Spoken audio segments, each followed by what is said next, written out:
नमस्कार, मेरा नाम भाऊ तोरसेकर। आप देख रहे हैं प्रतिपक्ष। दोस्तों, एक ज़माना था 40 साल पहले, 35 साल पहले, अमिताभ बच्चन और सलीम जावेद, बस ये तीन लोग इकट्ठे होने चाहिए। फिर डायरेक्टर कोई भी हो, हीरोइन कोई भी हो, म्यूज़िक डायरेक्टर कोई भी हो, बस ये तीन लोग इकट्ठे हो जाए तो फिल्म हिट होगी, ये तय था। और ऐसा माना भी जाता है कि वो शायद, मेरा ख्याल है, दीवार फिल्म थी कि जिसके बाद अमिताभ बच्चन और सलीम जावेद, यानी सलीम जावेद का नाम इतना बड़ा दिखाने लगे कि अगर ये स्क्रिप्ट राइटर है तो फिल्म चलेगी, और अमिताभ जैसा अगर उसमें कोई हो तो पूछो मत। तो ये बात थी। और उसमें सलीम जावेद सिर्फ स्क्रिप्ट राइटर नहीं थे, वो डायलॉग राइटर भी थे, और उनके डायलॉग बहुत फेमस होते थे, बहुत फेमस। यानी सालों साल ये फिल्मी डायलॉग बार बार बताए जाते थे, सुनाए जाते थे। राजनीति हो, सार्वजनिक जीवन हो, ये फिल्मी डायलॉग आपको याद होगा वो। और सलीम जावेद की बात ही नहीं, बहुत सारे पहले से आए कि कितने आदमी थे।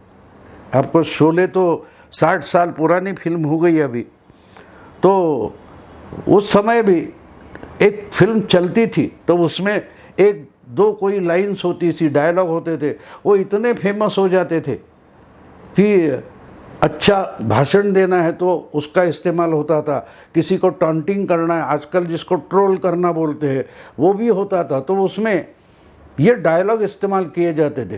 तो कितने आदमी थे, तो वो सिचुएशन याद आती है, और उस सिचुएशन से आप उसको देखते थे।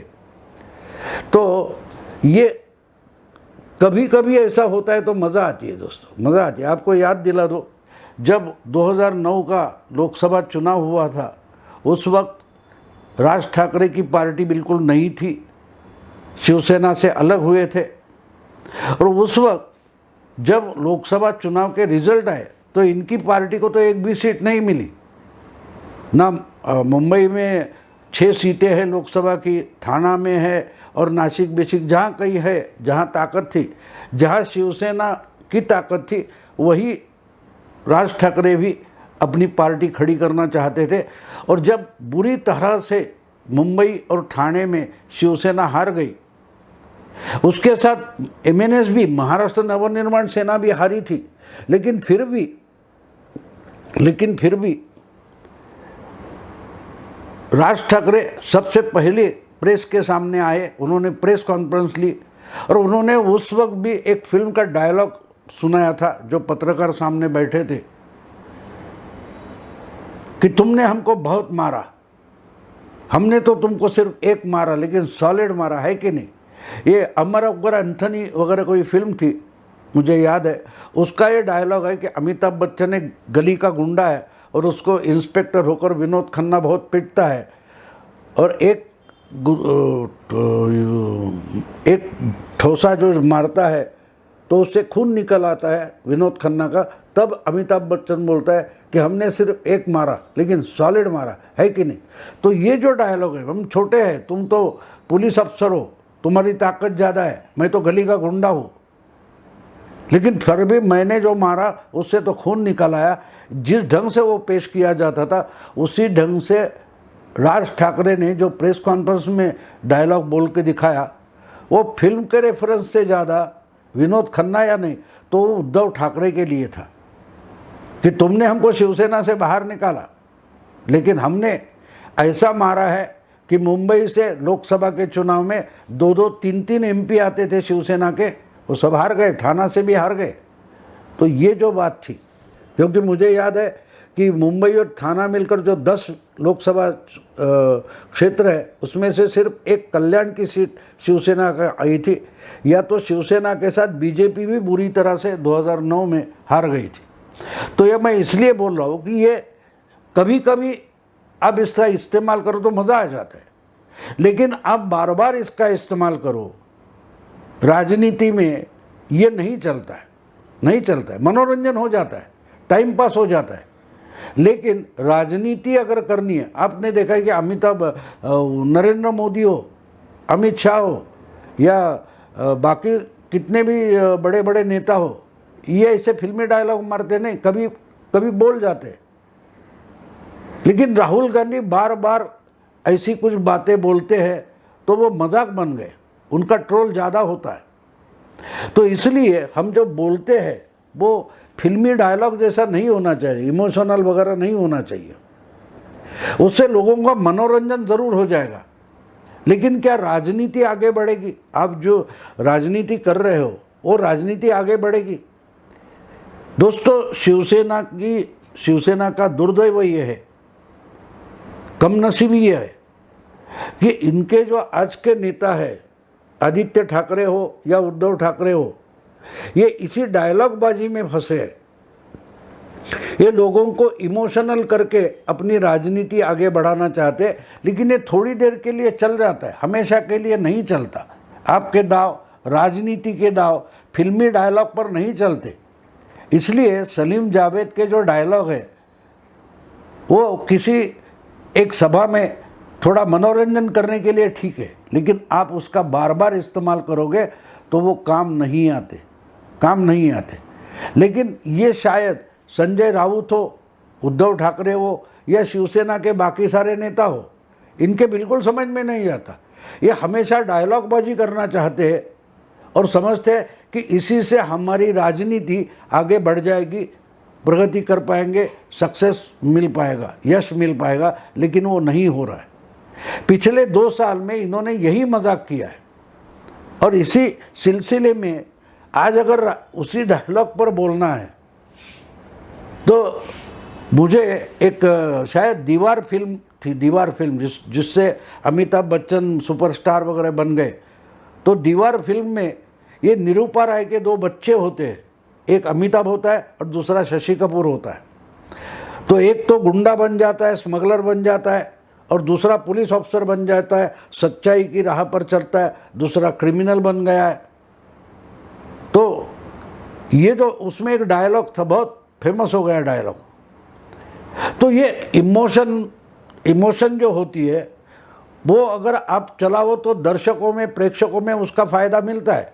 तो वैसा ही उसका डायलॉग था कि अमिताभ बच्चन अपराध करता है, स्मगलिंग करता है, जो कुछ गुंडागर्दी करता है और बहुत पैसा कमाता है, यानी उसके पास बहुत पैसा है, समृद्धि है। और एक बार वो अपने छोटे भाई से मिलता है जो पुलिस इंस्पेक्टर है, तो उसको पूछता है कि तूने सच्चाई के राह पर चलकर क्या कमाया है, क्या है तेरे पास? मेरे पास गाड़ी है, मेरे पास बंगला है, मेरे पास बैंक बैलेंस है, तेरे पास क्या है? तो शशि कपूर ऐसी मुंडी करके, तिरछी मुंडी करके बोलता है, मेरे पास माँ है। ये डायलॉग बहुत फेमस हुआ था कि मेरे पास माँ है। उद्धव ठाकरे शायद इसी मोड़ पर अटके हुए हैं, वो उधर से आगे नहीं निकल पा रहे। ये आज भी शिवसेना के बहुत सारे एमएलए निकल गए, एमपीज निकल गए, इनके सपोर्टर है वो एक एक करके निकल जा रहे। जो पदाधिकारी ऑफिस बेरर्स है शिवसेना के, वो एक एक करके निकल जा रहे। लेकिन उद्धव ठाकरे क्या बिगड़ा ये समझ नहीं पा रहे, और इनके जो प्रवक्ता है वो रोज ट्विटर पर शेरो शायरी करने में, यानी मुशायरा चला रहे, पार्टी नहीं चला रहे। एक कवि सम्मेलन चला रहे या तो मुशायरा चला रहे, लेकिन पार्टी नहीं चला रहे। ये ठीक है कि भाई आपने ऐसा शेर बोला, ये डायलॉग फेंका, तो डायलॉग फेंकने से मीडिया उसको उछाल देता है। देखो आज संजय राउत ने क्या बोला है, देखो उद्धव ठाकरे ने क्या बोला है, आदित्य ठाकरे ने ये कर दिया, पलटवार कर दिया, वगैरह वगैरह। लेकिन ज़मीनी तौर पर जो राजनीति चलती है वो वोटर की होती है, और वोटर को पकड़ने वाला जो लोकल लीडर होता है, कार्यकर्ता होता है, उसका जमावड़ा आपके पास जितना तगड़ा होगा उतनी ही आपकी राजनीति में जीत हो सकती है। वो डायलॉग पर नहीं चलती। बहुत सारे मतदाता हो, जनता हो, वो ये डायलॉगबाजी से फंसती नहीं और ये डायलॉग सुनती भी नहीं। वो अपने अपने काम में लगी रहती है। मतदाता जो होता है, आम जनता जो होती है, वो अपनी रोजी रोटी में लगी रहती है। ये सब मीडिया में चलता है कि देखो कैसा पलटवार है। तो मीडिया में फंसे हुए सुनने वाले कितने परसेंट लोग हैं? 10% भी नहीं होंगे। अगर आप टीवी का ही मामला देखें, घर घर में टीवी पहुंच गया, लेकिन ये जो टीआरपी टीआरपी टीआरपी चलता है, इसका इतना टीआरपी है, उसका इतना टीआरपी है, वो टीआरपी कितना है मालूम है दोस्तों आपको? देश में जितनी जनता है समझो 130 करोड़ है, उसमें से 130 करोड़ है, 100 करोड़ भी अगर टीवी देखने वाले हैं तो उसमें ज़्यादा से ज़्यादा 2 या 3 करोड़ लोग न्यूज़ चैनल देखते हैं, यानी 1%, ज़्यादा से ज़्यादा 1%। अब देखिए पूरे देश की अंग्रेजी, हिंदी और लोकल लैंग्वेजेस हम इकट्ठा करें तो वो सब मिलकर न्यूज़ चैनल कितने देखे जाते हैं? 2 करोड़, यानी 2% हम माने तो 2% में 2% ज़्यादा से ज़्यादा, उसमें 300-400 न्यूज़ चैनल हम उसको सबऑर्डिनेट करें तो कितना बचता है? कोई भी एक चैनल जो बोलता है वो 1% में 1% भी देखने वाले नहीं होते, लेकिन टीआरपी टीआरपी। तो अगर इसमें आप फंसे रहो या अखबारों में, मीडिया में फंसे रहो तो आप कम से कम 90% लोगों से अलग थलग पड़ जाते हैं।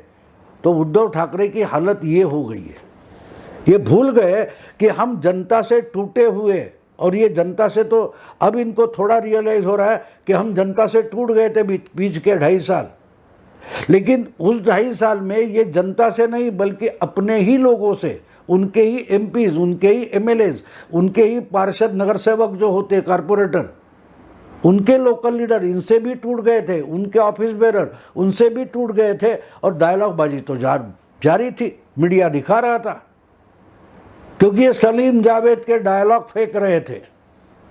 तुम्हारे पास क्या है? मेरे पास गाड़ी है, बंगला है। ऐसा बोलने वाला कोई है? उसको मानो संजय राउत या उद्धव ठाकरे बोल रहे मेरे पास माँ है। आपको मजाक लगेगा? नहीं दोस्तों, नहीं, बिल्कुल नहीं। मैं मजाक नहीं कर रहा हूँ।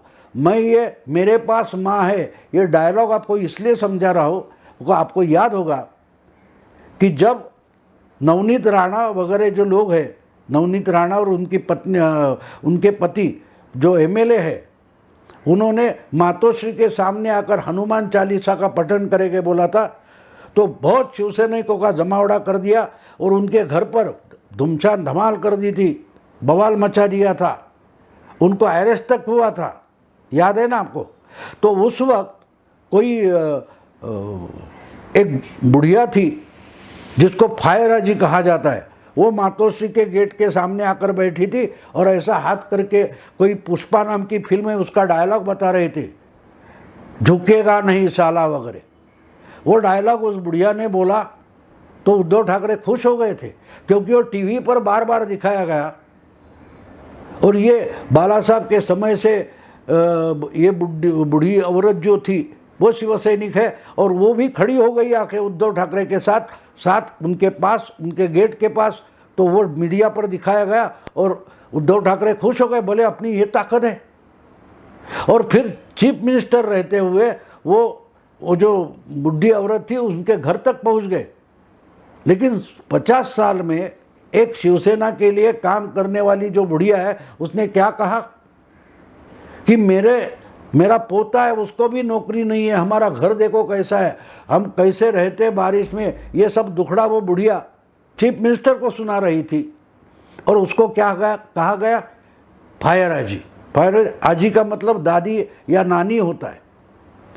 वो उसमें फायर कैसे है देखो, तो मीडिया ने उसको नाम दिया फायर आजी।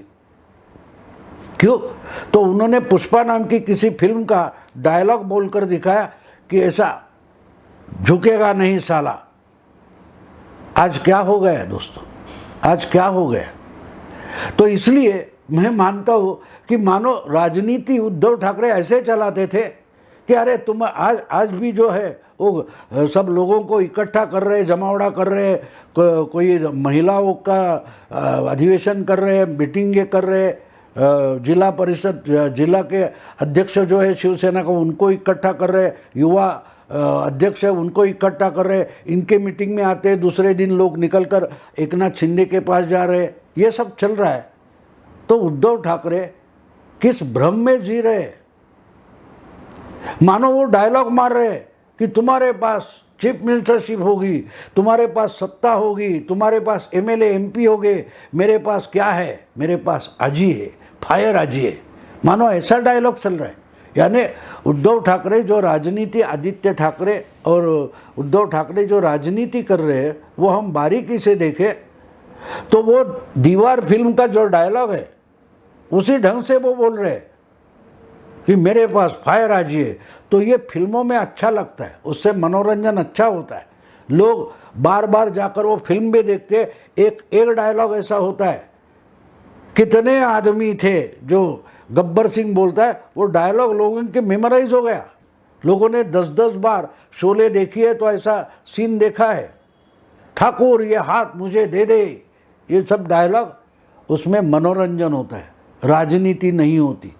राजनीति में भावना का कोई कीमत होती है, लेकिन भावनाओं से राजनीति चलती नहीं, क्योंकि राजनीति भावना शून्य होती है, भावना शून्य होती है। तो बुरी बात यह है इनके लिए कि ये आज भी वो फिल्मी डायलॉग में फंसे हुए हैं और उसी ढंग से आज भी बोल रहे हैं, जबकि सब कुछ लूट गया है, चला गया है। उनको चीफ मिनिस्टरशिप का, मुख्यमंत्री पद से इस्तीफा देना पड़ा। बचा क्या है दोस्तों? बचा कुछ नहीं है, पार्टी भी बची नहीं है। पार्टी को बचाए कैसे, इसमें लगे हुए हैं। और देखिए फिर भी आदित्य ठाकरे की भाषा देखिए, ये बोलते हैं कि गद्दार तो गद्दार होते हैं, यानी जो निकल गए वो गद्दार है और उनको कोई दया मया माफ़ी करने की ज़रूरत नहीं, गद्दार तो गद्दार होते हैं। और दूसरा डायलॉग क्या बोलते हैं आदित्य ठाकरे, अगर वापस आना है तो मातोश्री के दरवाजे खुले। ये अजीब बात हो गई कि गद्दारों के लिए दरवाजे खुले और जो निष्ठावान है वो आज भी गेट के बाहर पड़े हुए। कितने लोग मातोश्री में जा सकते, सामान्य शिवसैनिक नहीं जा सकते। लेकिन वही आदित्य ठाकरे बोल रहे इनको वापस आना है तो मातोश्री के दरवाजे खुले। मतलब क्या होता है कि गद्दारों के लिए दरवाजे खुले, लेकिन निष्ठावानों के लिए दरवाजे बंद है। नेता से आप मिल नहीं सकते, और मिल नहीं सकते इसलिए गुस्सा हो गए और चले गए एकनाथ शिंदे के पास, तो ये बोलेंगे गद्दार तो गद्दार होते। यानी इन्होंने पूरी राजनीति का मजाक बनाकर रख दिया। राजनीति माने शिवसेना का मजाक बना रखा है। ये फिल्मी डायलॉग सलीम जावेद के डायलॉग है, उस पर राजनीति चलाना चाहते हैं और ऐसी राजनीति चलती नहीं चलती। उससे मनोरंजन ज़रूर होता है, लोग तालियां बजाएंगे, मीडिया जोर शोर से दिखाएगा, लेकिन हाथ में बचेगा क्या? देखिए 18 में से 12 एमपी चले गए, पार्षद जा रहे हैं, ऑफिस बेरर जा रहे हैं। कुछ तो समझो कि क्यों जा रहे हैं, वो जा नहीं रहे, आप उनको भगा रहे हो। आज भी आप जमीन पर नहीं आ रहे हो, आपके पांव जमीन पर नहीं है। कार्यकर्ता को समझना जरूरी होता है, उनको गद्दार कहने से कुछ नहीं हासिल होगा। कल आपके पास जो है वो भी निकल जाएंगे, क्योंकि उनको समझ में आता है कि इनको छोड़ दो तो हम गद्दार हो जाते हैं। अब जब हम निष्ठावान रहते वो हमको कुत्ते की भी कीमत नहीं देते, देखते तक नहीं मुड़कर। तो इसलिए मुझे अजीब लगता है कि आज भी इतनी बुरी हालत होने के बाद उद्धव ठाकरे, संजय राउत हो या आदित्य ठाकरे हो, वो फिल्मी डायलॉग मार रहे, सलीम जावेद के डायलॉग फेंक रहे, उससे लोगों का मनोरंजन हो रहा है। लेकिन शिवसेना की राजनीति दिन ब दिन पिछड़ती जा रही है और आहिस्ते कोई भी डायलॉग का इस्तेमाल न करते हुए, कोई भी डायलॉग ना फेंकते हुए एकनाथ शिंदे और उनके जो सहयोगी है वो आहिस्ते आहिस्ते शिवसेना पर कब्जा कर रहे। दोस्तों, अगर ये वीडियो आपको पसंद आए तो लाइक कीजिए, शेयर कीजिए, प्रतिपक्ष को सब्सक्राइब कीजिए। नमस्कार।